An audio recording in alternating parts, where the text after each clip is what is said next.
Welcome to Corpse Club, the official podcast of DailyDead.com. I'm one of your co-hosts, Jonathan James. Today I am joined by Derek Anderson, Bryan Christopher, and Tamika Jones. Tamika is back with us. Tamika, we are so excited to have you here. It has been way too long. I know. I'm happy to be back. Thank you. We were talking before the episode, and I think it has been since last year. It's been a while. Wow. But we've it's been, as I always say, I've said this for years. It's kind of like the Avengers. Sometimes we go off, we do our own things, we have our adventures, and then we come back. We come back for the special episodes. And this special episode is the Tamika episode. But no, we have a few things that we're going to talk about, including The Last of Us. We're going to be talking about Chucky season 2. You get my review of that, and much more. But first, I do want to hear from you, Tamika, a little bit. What have you been up to? How has your year been? How is the end of your year? How are you doing? Okay, so the end of the year, 2022, it's lovely. I'm happy about that. The start of 2022, not so much. So we're on the uptick. I had a lovely Halloween. I was Castiel from Supernatural. And I finally won. Finally. Nice job. I won a costume contest. Nice. Finally happened for me. Well, no. Okay, so one at a time it happened. I think it was 2016. And I was Barbara from Beetlejuice. But that only happened because everyone else at the party thought that I was like, I was a part of it, like a group costume, because 2 other people showed up as Beetlejuice, and it was just a whole big thing. So you won as the group. Yeah, yeah. But I was the one. When Barbara makes like the face scares the tenants. Oh, you had the full on extended jaw and everything. Oh yeah, I've seen Nice. pictures of that. I don't know why I was I was just listening. I've seen pictures of it. Yes, and I it looked great. It took me months to make. I made it out of paper mache. Yeah, it was awesome. Yeah, and I made little eyes and everything, and the tongue came out, and I was like, "Oh, this is my time! I'm gonna win!" And I won.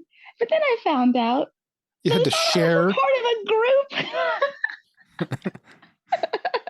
So now you won solo. There was no Sam. There was no Dean. No Dean. Yeah. It was just you. Yeah. No Crowley, just me. It's like in the Olympics when they have the people that finish a race exactly at the same time and they both get a gold medal. Yeah. No, I want to be part of a team that wins the Olympics, but I do very little and still get the gold medal. It's like the people get the Super Bowl ring, but they're on the side. That's what I want. You want to be in the bobsled playing the Game Boy? I don't want to be in. I want to help the bobsled and still get the medal. Bobsled playing Game Boy. and celebrating as obnoxiously as possible. Yeah, I don't know. It reminds me of some of that World Cup stuff. And I'm not huge into soccer or football, but there was all that does everybody know who Salt Bay is? Oh, yeah. yes. Yeah. Okay. Yeah. And there was Salt Bay over celebrating and jumping into photos and stuff like that. And apparently he got banned from future soccer or football events. And that was just, I don't want to over celebrate. Yeah. You're just trying to add some spice, some flavor. Yeah, I don't know. Yeah, I did see some videos of that, and it was he was trying really hard to get in on the celebration, and the players were just kind of exactly. It's oh yeah, and then there's this guy. Yeah. So yeah, no, I don't want to get to that level, but if there's an opportunity for me to be part of the team, get the ring or the Olympic. What I want to do is I should say I have talked about this with Christy, my wife. For those of you listening, I was like, who's Christy? But she, we talked about trying to find an Olympic, 2 things. One, we tried to find an Olympic sport that we could do when we're older so that we could train and practice a nice, speed walking, right? Something we don't have to move our knees that much and stuff like that. So, but they go really, really, really fast, but we wanted to work on that, or a really obscure Guinness record that we can break. We don't want to do it now, but this is like stuff we'll plan for retirement. Keep growing that hair, man. I Yeah, can do or that. like your toenails or something. Oh, Like, no, you know? no. Only my hair will continue to grow. I've seen the people with the fingernails and the yeah, and it's not manageable. I mean, they That managed creeps to me make it out around, so but bad. yeah. There's every time we would go, like it was always only the day after Thanksgiving shopping. We would always see this woman that just had, like, it was like, I think she was trying to like break a record where she had just the long fingernails and they curved, and she had to have like someone with her just to grab stuff off of the shelves. And it was always like, well, it's the day after Thanksgiving. We're gonna see her at some point. Just at a Oh local my store. goodness. A long fingernail lady sightings. It's like if you can no longer function without the assistance of another person because you're going for a Guinness World Record. I don't know. That seems ill-advised to me. No. Well, I mean, did she break the record?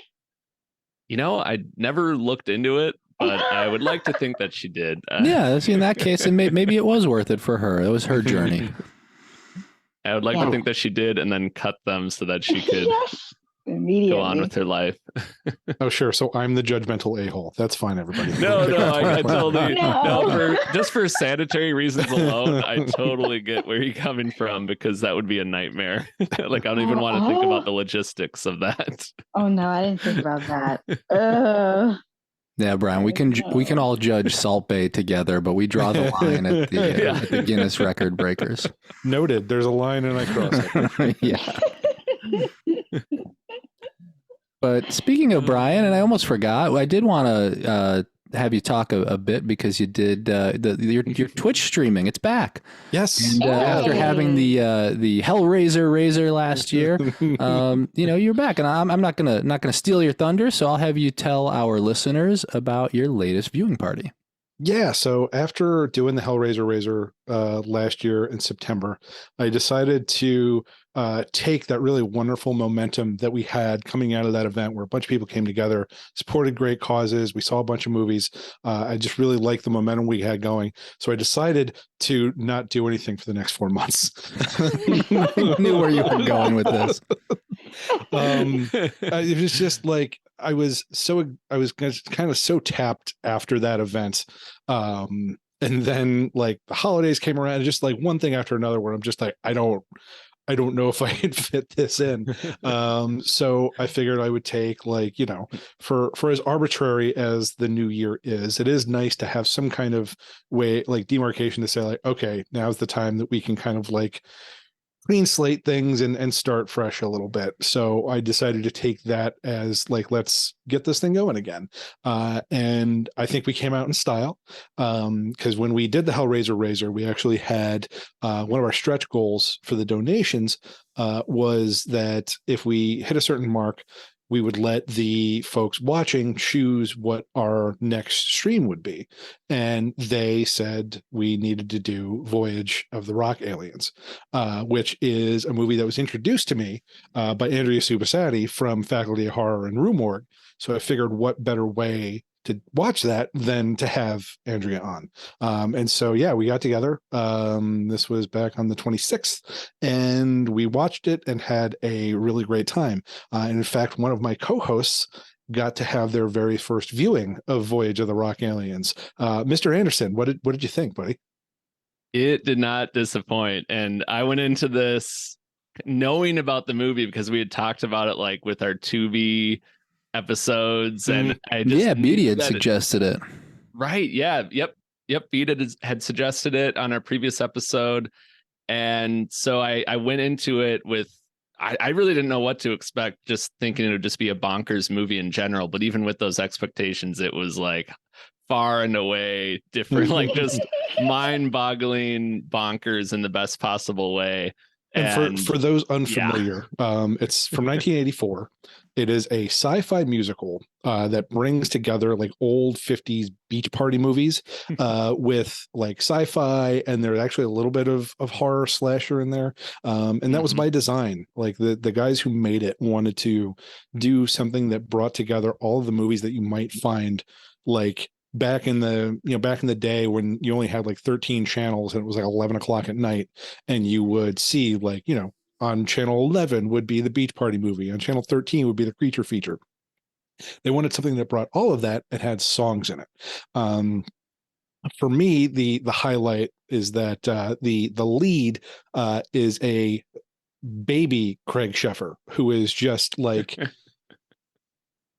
I cannot think of a better way to describe this man other than absolutely gorgeous. Like, he is just like it's almost a practical joke, like how pretty this man is in this movie. He's just got like this perfectly feathered coiffed hair. He goes through the entire movie with a leather jacket and like no shirt on underneath. It's just it's insane. But the whole thing is just absolutely bonkers. There's songs that have, like, it opens with a song with star Pia Zadora and Jermaine Jackson doing a full-on video, and then you never see Jermaine Jackson again, like, ever, in the rest of the movie. So like, that's kind of setting the tone for what you're dealing with this movie. And for those who want the horror connection, because it's not strictly horror, Michael Berryman from The Hills Have Eyes and a bunch of other genre stuff. He plays an escaped lunatic from the local asylum. And he like brandishes a chainsaw and he hams it up. He's great. So yeah, it's a very silly movie. And Derek, I'm glad to hear you liked it. Yeah, it was such a great combination of like that Naked Gun type humor, like where they just an airplane where they just like cram as many jokes as they can, and like the production design with like the signs on the town, like Spielberg being the name of the town, and like home of the sheriff on like the sheriff's house and stuff like that, where it's just like they just hit you over the head with so many jokes. But then they also have like some really ambitious, like legitimately catchy songs and dance performances where you're like, wow, it's almost like they were on two different pages when they made the movie. Like someone was really trying, they were, as funny as it is, they're trying to really like do it as well as they can. And so I really appreciated that about it, and definitely will be revisiting this just for the songs and how at one point there's like a Stray Cats versus Devo like battle of the bands. It's just so great. Absolutely. Yeah. And we were talking about how it has a very Trauma-esque vibe to it. Just in terms of like the DIY, the low budget, but really making all that work for the movie instead of against it. Yeah, definitely. And I'm so glad you did that, or brought back the Twitch channel with that movie, because it was so fun to like watch it with a group, because I think it's one of those where you kind of have to watch it with other people just to be like, I am seeing this, right? Like this isn't an imaginary hallucination or something like that. So thanks for hosting that one and giving me an excuse to watch it. Yeah, sadly, I was out of town. I don't think I was on a flight. I was lit, but I was out. Unfortunately, I couldn't make it. But I do have my copy from Vinegar Syndrome. I will be watching it soon. It really is like near the top of my Blu-ray stack. It sounds like I'm lying, but I promise you, it really is high, because I think Christy will love this thing. So we are going to be watching it soon. Nice. Can't wait to hear what you think. Tamika, have you seen this before? No, I haven't. And so I feel, I don't know, silly asking this, but when you say Jermaine Jackson, my mind just goes to like the Jacksons. Of the Jacksons. Yes, absolutely. No way. Yep, one of the Jackson 5. Yep. Oh, that's awesome. Okay. Yeah. Okay. It's settled. I have to see this. I mean, I'm watching everything else on Tubi. Like, a lot of things on TV. So like, my boyfriend's a serial killer and stuff, so I have to watch this. I have to. And Craig Sheffer, I mean, man. Wait. So no, this was the early 80s. No, but this was his time. Like this time, like the he early hadn't 90s. He hadn't quite come out yet. Like he or broken through yet. Like this is probably about 6 years before Nightbreed and all that kind of stuff. So it's a fairly early role, but yeah, he was, I think, just about to kind of break out. Right, yeah. Like you mentioned, this was the role that put him on that map for Nightbreed, and it was like, we got to put him in this movie. Yeah. 6 years later. Right. Like I saw him in this musical. Cast But it that is man. ironic though too, because he gets mad whenever his band sings without him. So it's like he's the lead singer that never sings. Like his band just goes and performs without him so many times, and then he comes and is just like legitimately, really ticked off that they're singing without him, and then it's like, Wait, And he what? literally only performs with them for I think like 30 seconds in the whole movie. Oh, Then it's brilliant. I'm very confused. How is he the lead singer then? You probably, I will give you fair warning. You will probably get to the end of the other end of this movie and be equally confused. Okay. I'm ready. Just know up myself. front, it has nothing to do with you. It's the movie, but it's still like that was one of the really funny things that both Andrea and I noticed. There's so much that happens in it that you forget a lot of it. So like watching it a second time was almost like watching it again for the first time. I could totally see that, because the subplots have subplots within subplots, and it just keeps going. Absolutely. Oh my gosh. Put that on the movie poster. Yeah, but I'm glad, Brian, that you had a chance to do it. And I know that there are more plans for the Twitch channel. So yes, for our listeners, keep an eye out, and we'll be announcing that on Twitter and on on the Daily Dead website, of course. So that'll be fun. Brian twitching. Get it. I know, right? We do You're need to twitching. twitch some. We do need to twitch some games though, because we Brian and I have been playing occasionally, and we do need to play some more. But some Aliens Fireteam Elite. So whether it's that or whether it's we got there's the Evil Dead game. There's Texas Chainsaw coming up. There's a few things that we can do on the Dead channel. by Daylight. Absolutely. Yeah. We keep threatening to actually play that together, so maybe the Oh Twitch my, channel yeah, will be, yeah. And I actually have played it now. So after years of saying that I would saying play that it, you I will. finally have played it. So. Honestly, and I just needed some more time with it, but that one was just not my jam. I don't know what it was. And honestly, part of it was that it was so buggy for me, and it might have just been a network thing at the time. But I ran into so many issues, and I just had problems with it. Well, I know you were saying like you were waiting for like minutes, and not just like one or two, but like a lot of time waiting to get pulled into a game. Yeah. I had that, and then I had some crashes as well. So I know plenty of people play it, have had great experiences, but yeah, it's one of those things where you run into problems so many times, you're like, I guess I'll try something else. I was not meant to play this game. Yeah. I mean, we have had some problems with Aliens as well, but I think because at least the first time I played it, I didn't have any many problems. We had some connection issues, but I'm not sure if it was them or me. I think it might have been me. But that's been a good playthrough. I haven't had any time to play any games, but I should mention, even though I haven't had a chance to play it, that the Dead Space remake I'm super excited for. It's very faithful to the original. The original is one of my favorite games of all time. So I'll plug it, because if you have not played Dead Space, go pick up the remake or the remaster. It's the Thing in space. It's Event Horizon, meets the Thing, and it's really, really, really cool. They had other games that tried to. Recently, the Callisto Protocol tried to kind of copy that format and wasn't able to do it. Even EA and I think the studio was Visceral had some trouble kind of copying that success. The second one I really liked. It was a little more actiony. It was like a little more aliens and a little less horror. And the third one just didn't do as well. And they tried some prototyping and to just try to get it. It just didn't work out. And I think you see that too with like Resident Evil, where they got away from survival horror. And then it was like, we need to get back to that. So I think EA kind of realized that that's where the strength of Dead Space really was. I think one of the funny things is that I remember them saying, the developers, that they were able to track like gamer progress, and they realized that, like, I don't know the exact stat, so this is just an estimate as far as I recall, but like 90%, 75% of the people that picked up the game like never made it past the first mission, or never because they were so scared they stopped playing. And that is a testament of a great game, or a scary game, I should say. But also, when people aren't playing it, that's kind of a problem. So anyway, so I know that's why they tweaked it moving forward.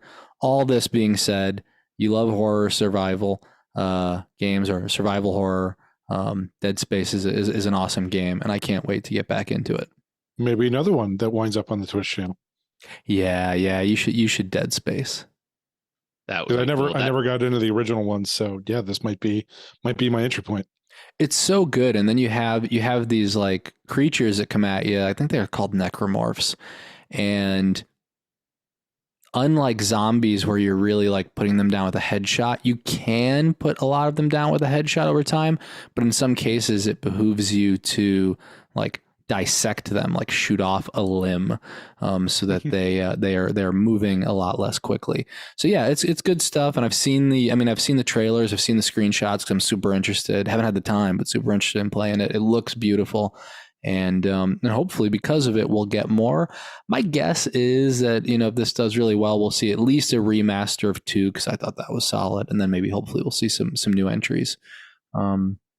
Sometimes there's nostalgia for things, so maybe they'll remaster 3, but that one was a bit of a mess. Kind of like how we've gotten the remasters of the Resident Evil games. I know 4 is coming out soon or eventually, so it's been but yeah, Dead Space, that was one that I got on the PlayStation 3, and then I think I maybe started playing it like for a day or I never really got into it. But I'd always heard like for years, I know John Carpenter had expressed interest in doing like a film adaptation. He still does. They talked to him recently, but apparently somebody else now has the rights. Somebody else is looking at it. I know. Wouldn't that be so cool? Especially now that we're seeing like more of, we're seeing more. I think video game adaptations are really going to keep taking off just because you get such great storytelling, especially in the last like 15 years of video games. And that'd be so cool if we got like a Dead Space series. And I know there's like, talk of the Fallout series. So there's so many great stories that they could tell, especially like with the futuristic space horror stuff. I think that would be interesting to see. Kind of reminds me of like when Alien Isolation came out and those kinds of stories. It's really cinematic, kind of already built into it. Yeah, it's amazing that this one hasn't been made. Maybe it comes down to, the rights with EA, but I think they'd be happy to see it made. So this one seems like, this is an easy sell. Obviously, a little bit bigger budget because you can't go I'd say the old style Blumhouse model, because you can't make this in the like $4 to $5 million budget range, because obviously a lot of practical effects, a lot of CG, you're in space. They don't have to actually physically be outside of the Earth, but that would help too if they could leave our planet, film there. I know Tom Cruise is doing it soon, so he's going to be filming on the International Space Station. Anyway, I'm taking us way off topic, but I want to keep us focused on gaming and adaptations because that is directly related to our next topic, which is The Last of Us. And I've heard great things. I'm super, super excited, but I don't have anything to add to the conversation. That said, I know that Derek and Brian have been watching it, and we wanted to get their impressions. Derek, did you play the video game? It's funny you mentioned that because my dad and I finished playing the game literally the night the series premiered. So nice. We literally set the game down, turn on the, switch the input on the TV and started watching the show adaptation. So it was. So why don't you kick us off as someone who's played the game? Because I haven't. Why don't you kick us off with your thoughts? Oh, and before people are like tuning out, like, no, I don't want to hear it. We will be spoiler free. Yeah. So yes, you're safe. Even me, yes. Even I will be spoiler free, which is saying something. Yeah. I will say, as someone who is new, the game's been out since 2013, and then it got remastered for the PlayStation 5, so I was able to dive into that game, and it was kind of something that I started playing because we're still playing like Star Wars Battlefront 2 online and stuff like that. And I started playing it kind of gradually, and then the story just totally absorbed us, and we were like, we just got to keep playing. And then we were just like binging the video game because we wanted to see what would happen next. And it was just so, even though this is like a post-apocalyptic kind of like zombie-esque story that we've seen that kind of story so many times, there's just something really refreshing about like the video games approach the apocalypse, and then the TV series as well. Just how like straightforward it is in its story, but it's kind of like it's very grounded, but it's also very fantastical with having these kind of like fungi powered zombies that are almost like Resident Evil-esque in different ways. But yeah, the video game really floored me, and I just it was so groundbreaking, and just how like dark it got, and how it wasn't afraid to go places that I think a lot of people would shy away from, just because it's they just don't hold back in a lot of ways. So to see that adapted to the screen, I thought they did a fantastic job with kind of keeping the beating heart of the game and translating that to the screen, and not losing any of that emotion in the process. And it feels like they not only honored the game, but actually like enhanced it in some ways, just by having a whole like series to tell this story. And even as someone who didn't play the video games, I feel like it's still really apparent how true to the game the show is, because there are sequences that play out like a video game sequence, and not in a cheesy way, not in a way that looks like it was being shoehorned in, but in a way that feels very immersive and feels like you're there with the people while they're going, through it. Because they have a whole opening sequence where you kind of see like, what would you call it, like ground zero day or whatever, where it all starts happening. Mm-hmm. And you just get put into the middle of that panic and that sense of just like unease and not knowing what's going on, but just realizing that like death is possibly at every turn. And so they do such a good job, I think, at making this kind of fit the video game. And again, I'm saying this as someone who never played the video game, but it feels like they're staying true to the way those things would play out without having it be like gimmicky or something where they're just doing it for the sake of like showing how like crafty they can be. Yeah, definitely. There's, like you mentioned, there's scenes from the video game that are almost verbatim like in the show, and which is great to see, because they did such a great job writing the video game, where it's like you really don't like it. I like seeing them do different stuff with adaptations, but sometimes it's like, that would be really cool just to see like a shot for shot, live action retelling of that scene.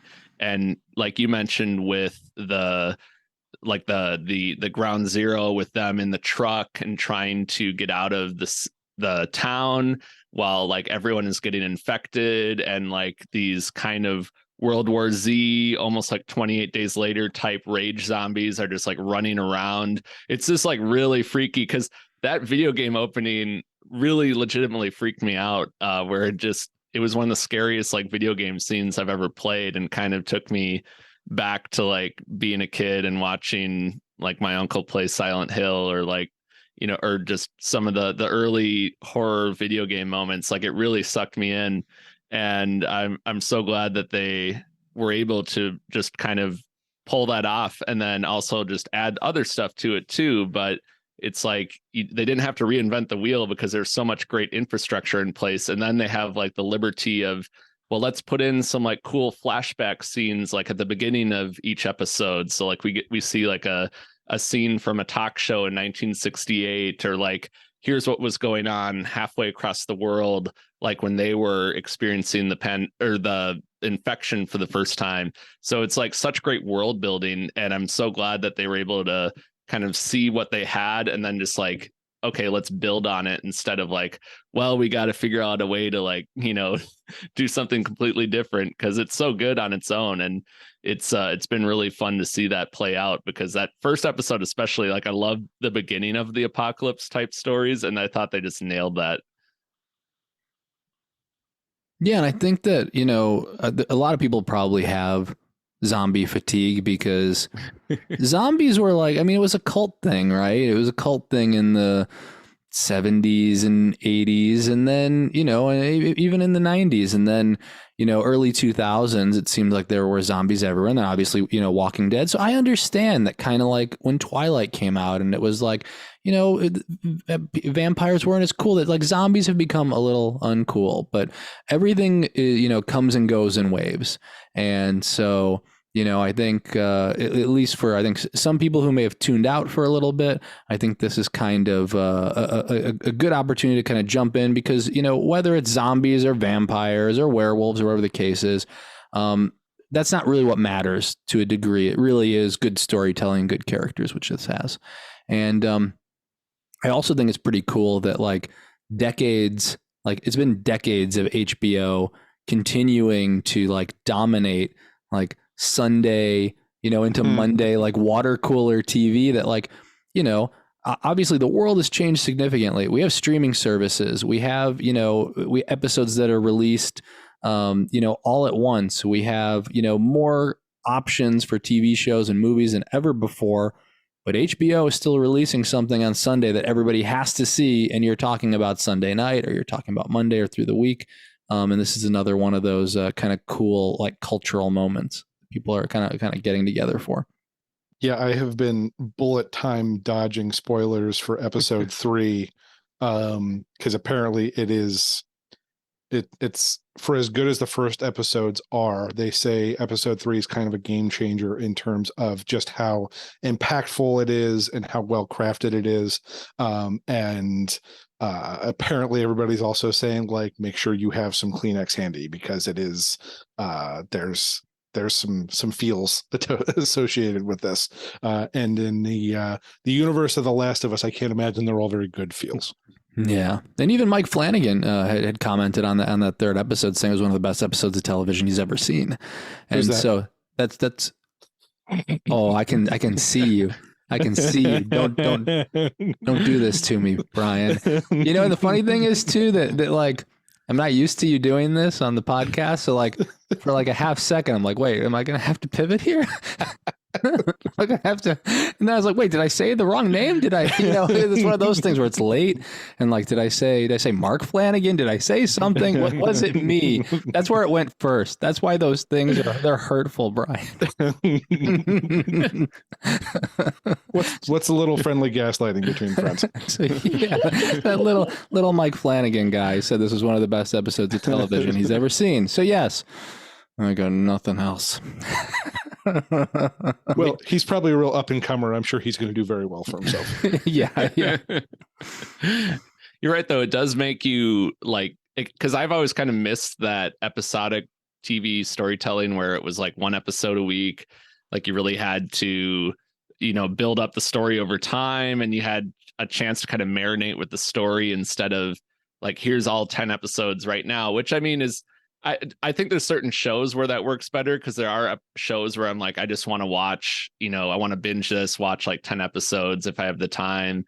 But I think with The Last of Us and like what they've done with The White Lotus and other shows recently, like on HBO Max, it's showing that, you know, people still they're okay with like one episode, like really discussing it, really like sitting with it for a week. And then you get to appreciate it too, like all the work that went into that one episode, like the writer, the director, the performances, instead of being like, okay, I have to rush through 8 episodes so that I can talk about everything at once. And then like that episode 3 gets lost in the shuffle because you're talking about the finale and you're already talking about what the next season might be like. So I feel like I just feel like this is such a much better way to like go through a show, and particularly The Last of Us, which is dealing with really intense topics and a really, you know, a really intense storyline. But I think it's the right move for this show, and I kind of wish more shows did it, because I just like it feels like I have more of a chance to kind of catch up with it too, and sit with it and discuss it. And I agree, Derek. There are some shows that are built better for binging. Pertinent to our previous discussion, Mike Flanagan's Midnight Mass, something like that, I think is perfect for releasing all at once and letting people do at their own pace, because it's a show that's really telling a closed arc story or narrative that's being really just told in pieces. Like each episode isn't really a standalone thing, but with shows like The Last of Us, like you could watch each one of these and just be satisfied with it as its own thing. So doing that as an episodic thing and making us wait and having us look forward to something, I think is a good move. Yeah. Yeah, definitely. It's like little movies, like each one's its own movie. So it's been fun to dive into that. And Pedro Pascal and Bella Ramsey just have such great chemistry that it really carries over from those characters from the video games. So I'm excited. I'm excited and nervous to see the upcoming episodes because this is a very intense storyline and a very unforgiving world that they're living in. And keep in mind too, it's in the TV series, it's 20 years after like the zombies took over. So if you're like, it's kind of like you're jumping into, that's another way where it kind of separates itself from some of the other like zombie shows that we've seen, is that this is jumping right into like a world that is, really far into this dystopian future. So it's been interesting to explore that on a TV series like this. Okay, so you answered my question, Derek, because I've been waiting to ask that, like I guess to have something to compare it to, because I'm not familiar with The Last of Us. I mean, I've heard of the game, like I've heard of the game, but like I don't know anything outside of that. Like I don't know any of the characters. I mean, I know it's the zombie, I guess I don't want to use, I guess, apocalypse, but that's it. Like it's real bare bones, my knowledge. So it's like, what can I compare this to? Because I do really want to watch it, but I just have been kind of stuck on other things. So is it, I mean, I did for a while watch The Walking Dead. Is it like that or no? Like it's a really good question, and it's hard to pinpoint exactly like a really good comparison, but I think the closest thing that I keep thinking back to is like the World War Z movie, which was based on Max Brooks' book of the same name. Oh, don't compare it to that. But I know those two. I know. I was like, we just lost a whole bunch of our audience there. Now you almost made me not want to watch it anymore. But I mean, it just the way that those zombies in the movie version are like very hive mind mentality, very fast, almost like they're ants that are working together. And in The Last of Us, it's actually like fungus that is controlling each of the zombies' bodies. So the fungus actually takes over a body and it can communicate with other zombies and kind of control like a horde of zombies on its own. And it's not really about like eating people. It's more about like spreading the fungi to other people and just kind of building out the hive. So I think in that way, it reminds me of World War Z. And then also just like the super fast, like 28 Days Later type rage zombies, which it kind of fits that like dystopian vibe too. So and a little bit of like The Road in there, because it's the central story is like this kind of cross country road trip that these two main characters are going on. So that was going to be my suggestion. Yeah, The Road, even Annihilation, I would say, because of the way that like nature plays an aspect and the environment plays an aspect in what's going on. Just kind of some of the imagery with the fungus and the mushrooms kind of reminded me of Annihilation a little bit. And so I will admit, I get where you're connecting the dots between The Last of Us and World War Z, but I will also add that this is much better than World War Z. And I'm sure there's a lot of people who love World War Z, and I'm not saying don't love that movie. I'm saying it wasn't for me. I'm saying this, I think this is a better crafted story than World War Z. Yeah. I mean, yeah. And I definitely like I like both versions of World War Z, but I feel like the scope of that story in a movie is hard to put everything in there. But yeah, having a series length for The Last of Us, I think, is really gonna work out in its favor. That said, World War Z, talking about like zombie popularity, like World War Z came out like right at the right time. Yep. They were talking about making a Walking Dead movie, obviously more recently, but like, had they released a Walking Dead movie then, like that was like World War Z took all that zombie money, because that movie made an absurd amount of money, even if you didn't like it.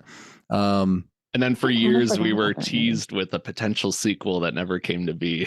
Yeah, David Fincher almost directed the sequel.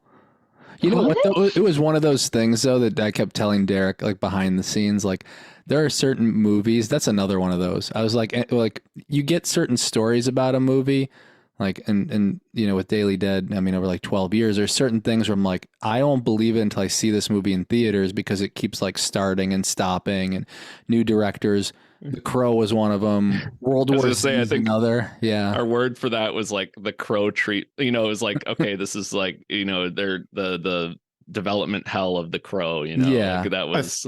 I hear the latest rumors. I think I'm actually attached to play Eric Draven in the latest version of The Crow. Some exclusive. Hey, I'd watch Daily it. Dead exclusive. Yeah. Watch it, yes. I'd pay to see it in theaters. Yeah, let's make it happen. Also, that's why you've been training so hard with Yes. with the jiu-jitsu and everything. I totally get it now. Mm-hmm. Yep, that's it. Oh my gosh, I could say we knew you then. We knew you when. We knew you then because you won't talk to us anymore. That's okay. Exactly. Yeah, that was accurate, Tamika. Get used to talking to me. Get used to talking about me in the past tense because that train's coming. We knew him then. So Is he Tamika, dead to us? Tamika, we'll turn things over to you because I know you recently caught up on The Menu, and that's a it came out. I was talking about this on a previous episode because it came out in theaters at the tail end of last year, but most people caught it on streaming just recently, and there's still a lot of people who haven't had a chance to see it yet. But I wanted to get your thoughts. Oh, okay. So I'm one of the people who caught it on streaming. Yeah, I think most people did. Yeah, because it wasn't playing anywhere. I mean, I don't live in like a totally rural area. It's been built up a lot over the years, but like it wasn't playing anywhere near me. But I absolutely loved it. Just it remind. Okay, I know this movie is kind of what's the word? Not controversial, but like people either hated it Polarizing? or loved it. Yeah, Polarizing. Thank you. And I get that because it's kind of taking obviously jabs at like the food world, like the food critic, like making like a little plate of food that's like the size of your fist and then charging $1,300 for it, and it's kind of how like somewhat pretentious that world can be. And I get that's kind of like an A24 kind of vibe. And I get not everybody likes that, but I enjoyed so much of it. Just trying to like just go through the film with everyone else. It was just a lot of fun. I love when I don't know what's gonna happen. Because then it's like, okay, I can just sit and just really enjoy this. And there were so many good performances. John Leguizamo, I just really enjoy seeing him in anything. And so when I saw him pop up, I thought, oh, what is happening here? Like, it's Ray Fiennes as the chef. I can't forget his name, but he was in Mad Max. Nicholas Hoult. There we go. Fury Road. Nicholas Hoult. He was the only character that I just thought, you know what? Kill him.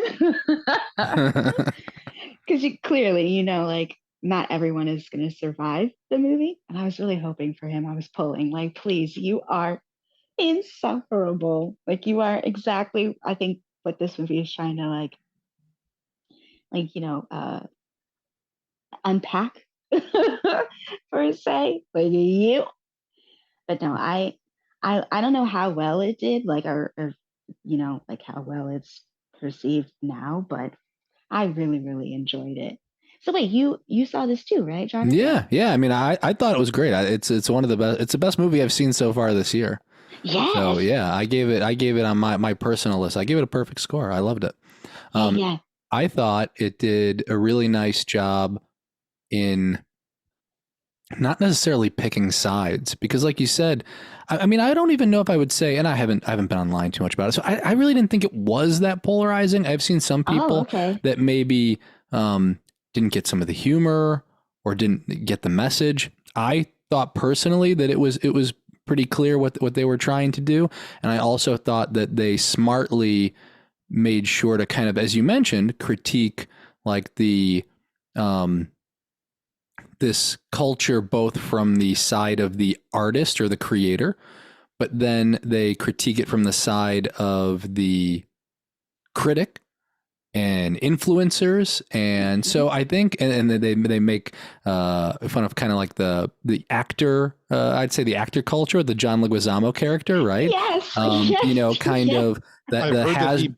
I've heard that he based his role off of Steven Seagal. Really? That's hilarious. I honestly I didn't hear that, but that doesn't surprise me. And it's like somebody who's past their prime Yeah. and you know just thinks that Hmm. they're kind of connected with everybody, and that you know they know that they're not as popular as they used to be, but they still have this kind of front kind of Right. in front of everybody. So yeah, so I mean I thought that I thought the movie was really really clever. I won't give away any spoilers, but I had mentioned with Derek that I thought the finale and that third act was really smart, because Oh, yeah. I would not have, like personally, I would not have thought of ending the movie in the way that they did, and so I Right. thought it was kind of unpredictable in that way, and yeah, it was cool. It just made sense, like Yeah, just with made how, sense when it made with sense when you the, saw all of it. yeah, like it all comes like, oh, that's okay. I didn't see that coming, but yeah, perfect. This is perfect. Oh, Anya Taylor-Joy, Yeah, lovely as always. yeah, she's great in She's like, everything. she's so great in everything. Yeah. And what was the line I love? Oh, I forget which character it is, but they asked the chef, like, "Oh, why are you like, why are you like, why me? Like, why are you picking me?" He's like, "Where did you go? Brown. Do you have student loans? No." Oh yeah, yeah, that's true. Yeah, it was. There is a it is a there's a lot of humor in this movie. There is a surprising amount of humor that really works, and it's not like, and you don't see movies like that these days. I mean, honestly, there's a lot of um like it's not a lot of like gags or like straight out jokes that will make you laugh. I kind of There's a lot of witty humor. It's almost like a lot of English humor, and Yes, but it's yeah, the movie, like I said, through and through is enjoyable. I've told everybody to see it, because I think, you know, whether you love it or you hate it or somewhere in the middle, I think I think it's a worthwhile experience. absolutely, yeah, yeah, for sure. And I think it's only like you can rent it now, so it's It's like free on free. HBO Max. Ah, I see, mean, there free you within go. reason, because you're paying Even for oh, what do you true. call it, the monthly fee, It's the which is not service. cheap. It's like $14.99 or something like that.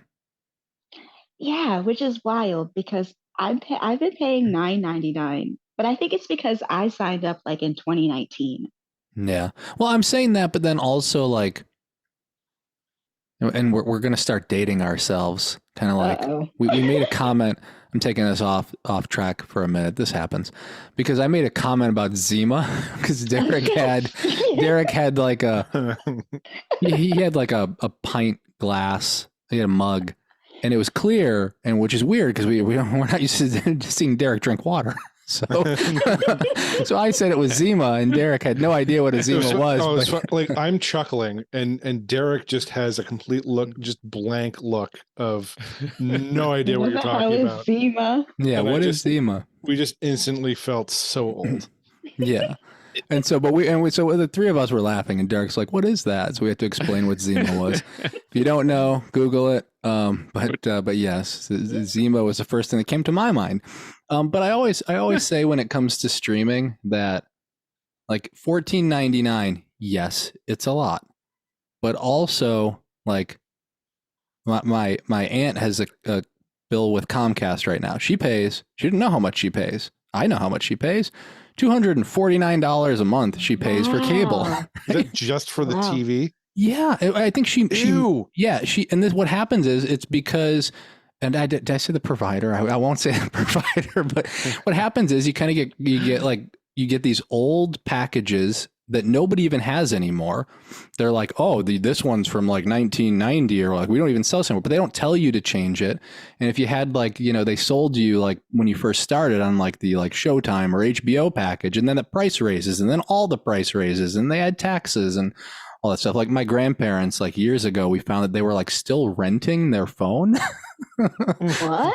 So yeah, because you used to, man, I'm taking us down the path. Like you used to not be able to buy your own phone. So when you had like a home phone, like you had to rent it from the phone company. And so if you had an old phone, sometimes people were still renting. I'm sure that there's still like a house that's still paying to rent their phone. But my grandparents were not too long ago. It was only like 10 or 15 years ago. They were still renting their phone. The original subscription service. Long story short, even though it's $15 compared to what people are paying for cable or what you used to pay for that kind of stuff, having a streaming service or two is not that bad. Especially because like within a family, you could share it up until the point that Netflix locks it all down. And I know that, the running joke now is that most people with all the streaming services they have, you're basically paying a cable bill, but not if you're paying $250 for a cable bill. Yeah. Right. That's just it. I mean, it's all in perspective. So now that my thing too is like you're like, okay, I'm going to have this for like a month so I can watch this show. And then you forget about, like, you finish the show, the month goes by, you forget you still have it. And then you're like, oh, I've been paying for this thing for 3 months and I haven't watched it since like early this year. But it's like I said, it's still cheaper though than, the overall package that people were accustomed to paying for decades. Oh yeah. What I told my family was that like, if we had like if we had like our old cable bill back in the day, and I think like it would be like 200 with internet or something like that is kind of what the rate is, at least in my area, not where my other family members are in Chicago. But here in my area of New York, it'd be like 200 a person. So like I said, between like me and my wife, my parents, my sister and her husband around here, we'd be paying like $600 individual, like combined, to each have like cable and internet. So if we don't get cable and we just have streaming services, and we have the household like plans for that, like for Netflix and stuff, it still is cheaper. Again, it's a lot of money. I'm not saying it's not. We're very fortunate that we can swing that, but it is a lot cheaper than what people used to pay. I mean, it's back in my day, but like back in my day, like when what do you call it? I'm really taking us back in time, but like, remember like Derek, did you ever like have to worry about long distance calls?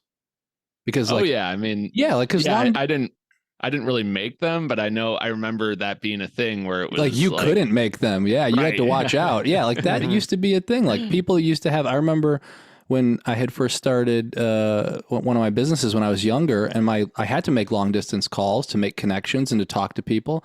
My monthly phone bill to make those calls was $400 a month. So when I look at a phone bill these days, I'm like I'm paying like whatever, it's like $30 or $50 a month for the phone. I'm like, that's not that bad, just because I remember when it was $400. So it's still a lot. I hope that numbers keep going down, but like it's weird how things shift over time. And like our there was the text message fees that you would have. Like plans, if you went over a certain number of text messages, like you'd have like, okay, if you go over like 15 this month, then we get charged for every text message. Mm-hmm. So it's just, oh my goodness. I'm absolutely going to date myself by asking who remembers 1-800-COLLECT. No, yeah. Yep. I remember. Were those the commercials with Carrot Top? I think he did them for a while. I think George Carlin did some for a while. Like there were like because I think there were like the collect phone call company wars, where it was just like a bunch of different companies were trying to like be the go-to one. Yeah. Wow. Now they're all gone. And I guess what this is, this whole thing is to say, I'm going to wrap this all up by saying technology is always changing. Prices are fluctuating. And or like Dennis Duffy says in 30 Rock, technology is cyclical. It's cyclical. it is. And yeah, don't expect our streaming services to stay the way they are, to stay the prices that they are. It'll all be different. 10 years from now, we'll be talking about all brand new streaming services and pricing structures and VR streaming. And Oh no, it's gonna be like Demolition Man. I'm certain of it. So it'll like, just be they're all Taco gonna Bell. go- It'll be Taco Bell. The franchise wars. Yeah. Yes. Yep. It'll be like Netflix. Watch it. One. Watch it will wind up being Tubi. Like the only there was only Tubi. Rise from the ashes. Like Tubi is the last streamer standing. I love it. Well, it's funny because Amazon did the same thing. Does anybody watch Freevee? Mm-hmm. Yeah. Derek's head. Things. Freevee is Amazon's Tubi. I watched Night Court on there because that's the only place I can find it. I watched the Adam West Batman on Freevee. Yes. Whoa. Yeah, I literally have not heard it. Is this like Zima? No, this is new. It's current. You're now behind. You're Derek. behind, sir. Yeah. Jeez, old man, catch up. Yeah.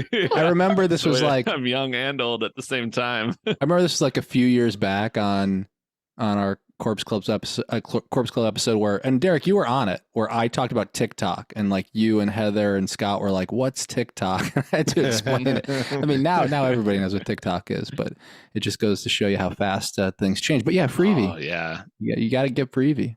Yeah, Freevee. No, it's attached to. I mean, I think they have it as a separate app, but it's attached to Amazon Prime. Oh, nice. So it's like one of those things where you have to watch commercials throughout. Yeah, it's the same structure as Tubi. As long as they have like just as good commercials as Tubi, like just like as bizarre. No, I don't think so. When I watch Freevee, it's like the same. Like it's usually ads for Freevee.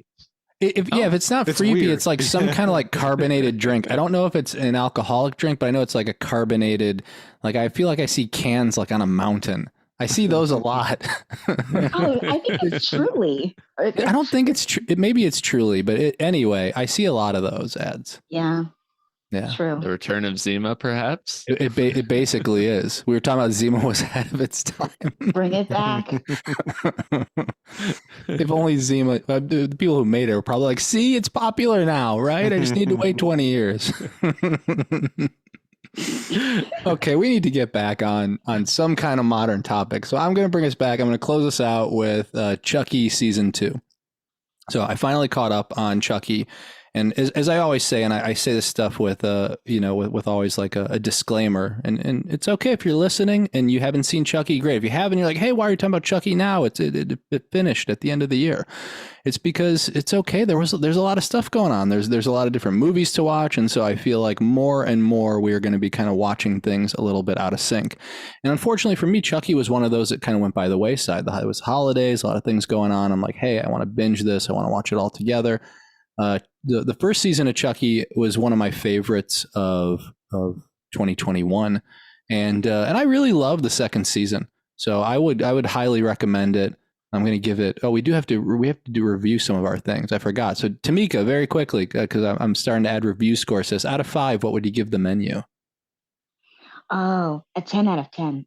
Okay, but out of 5, so then it retains the 5 out of 5. But I mean, you know what? That's bad. Okay. No, that's okay. It means that it got double. It got 10 out of 5. A 10 out of 5. It got a 10 out of 5.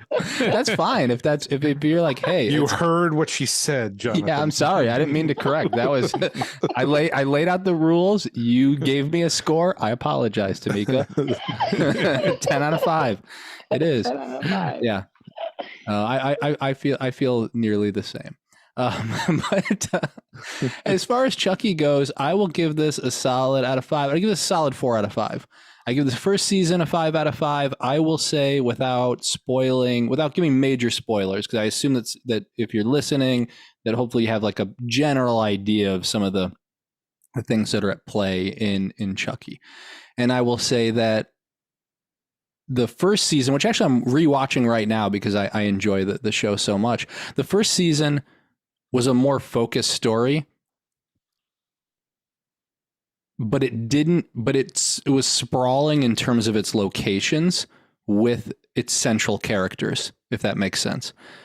This second season has a more, like, the location is more compacted because they are at this like juvie Catholic school for most of it. But then also there are more characters, so it will jump and like follow Jennifer Tilly and Glenn and Glenda. And so there's a lot of characters, and I think that one of the interesting things about a TV show like this, and I've seen this happen with others, and so I'm just speculating here because season 3 got announced, but only just recently. My guess is they didn't know exactly whether or not they were going to get additional seasons, but Don Mancini knows that, hey, he has Glenn and Glenda from Seed of Chucky. He hasn't really done anything with character, and then also like these other great characters to play with. And while he doesn't wrap up certain character storylines, he does really like bring it to a close that would be satisfying enough for fans if there wasn't more of a show.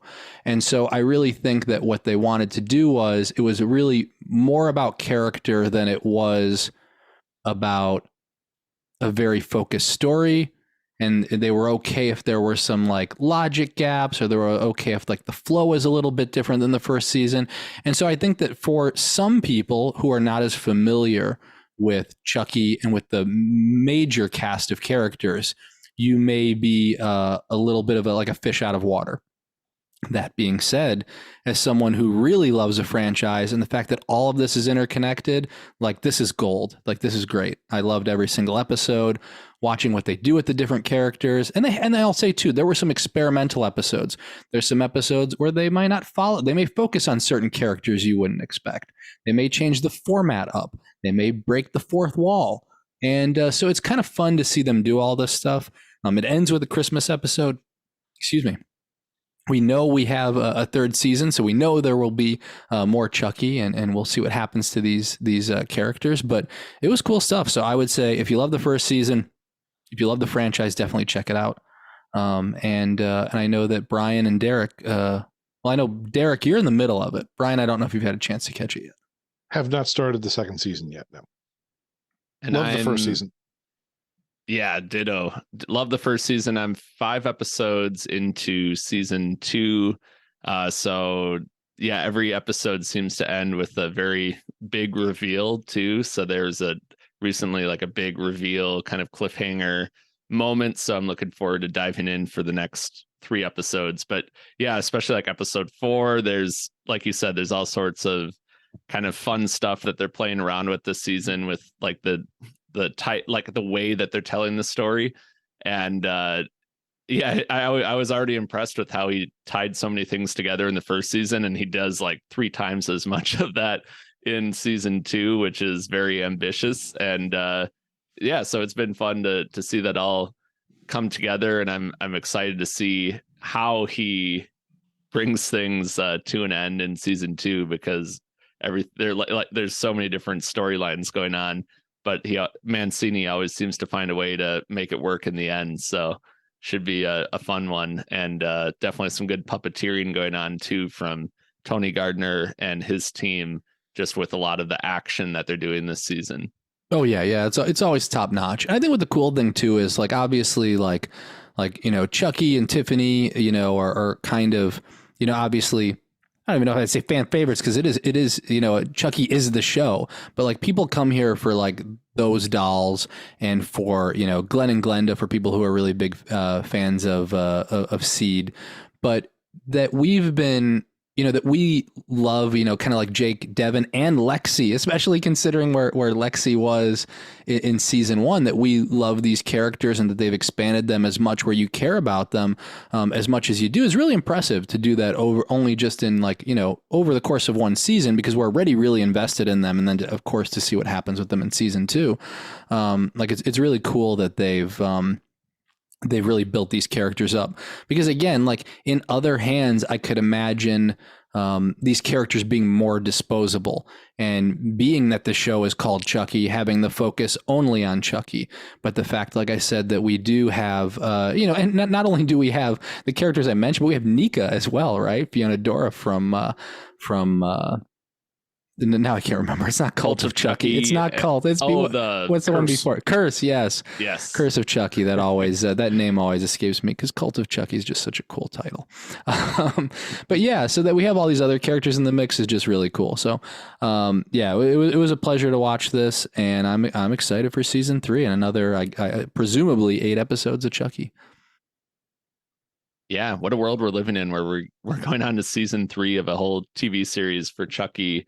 And, hopefully it seems like, with the Friday the 13th prequel series coming out, and I mean, maybe we'll get more episodic like slasher franchise things happening in the future. So, but I mean, yeah, Chucky kind of sets the bar really high when it comes to like building that universe and all the characters, and not doing like, or having it all in one timeline instead of like, well, here's the 5 timelines of this franchise. So it's really impressive what they've done.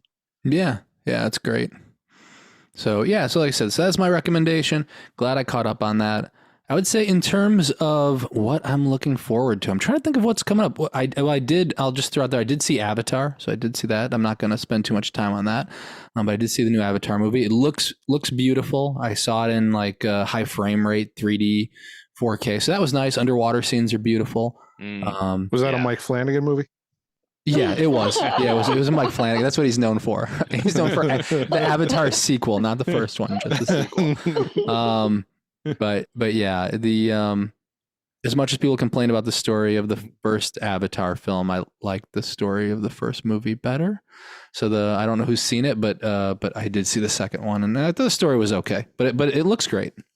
I thought it was really cool what they did with the villains in the second one. Like, I don't want to give too much away if you haven't seen it, but there is some like really kind of mind bending like moments where it's like, wow, that's, they're able to make this somehow work with the way they're able to kind of incorporate characters into the new story in ways that I didn't really see coming, which I thought was really interesting, and I think will set up a lot of stuff for the like 2 to 3 sequels that we'll get after this movie. So it's been really interesting seeing what James Cameron did with like how the first one, even though you can watch the second one without having seen the first one, like how many callbacks there are to the first one, and how it's still like such a small piece of this puzzle that he's building for like the next 3 movies.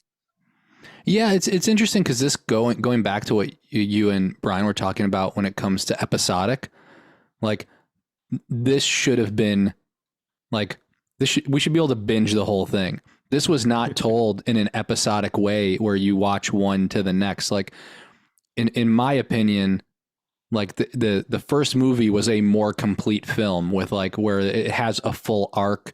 It feels like the stakes are raised, and the stakes seem smaller in 2 than they did in 1 to a degree. And so I feel like you said, there's like a whole lot else. So I think like they pulled back being like, well, just wait till you see what we come up with in Avatar 3, 4, 5, and 6. And so I think that for me made 2 not as strong, but I liked that. But it looked great. Yeah. Oh yeah, for sure. Yeah. At this point, I feel like it's going to outlive us all. Like there's just so many Avatar movies like on IMDb into like 2100, So yeah. Oh, I mean, Avatar, Star Wars, Marvel movies, they will outlive us. Yeah. That's a cinematic world building.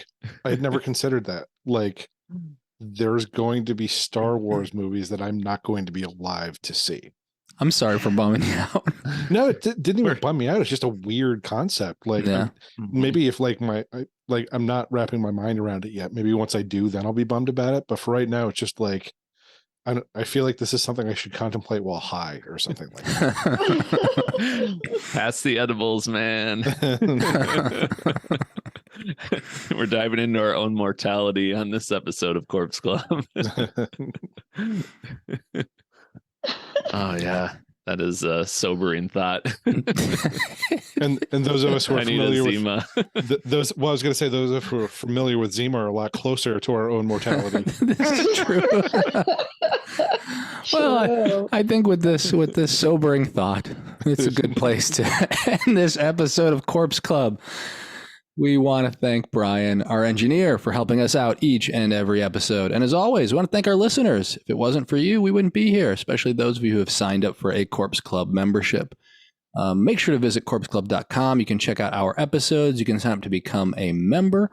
We have a membership pin, card, t-shirt, and you can select an episode topic if you want.